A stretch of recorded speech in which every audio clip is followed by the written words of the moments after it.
investors apparently not all that impressed with what they've seen in these quarterly results. Net results on the markets, looking at downdraft on the Dow futures contract, which is down 122 points. Before the JP Morgan earnings came out, the Dow futures actually had been positive, but those big banks are big influence on the U.S. benchmarks.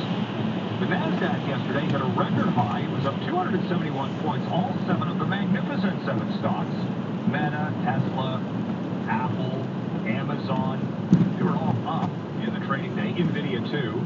This morning, different story.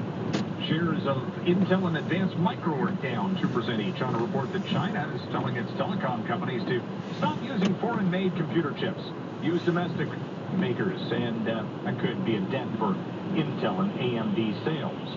NASDAQ futures down 100 points. I'm watching, though, Amazon come in at a record.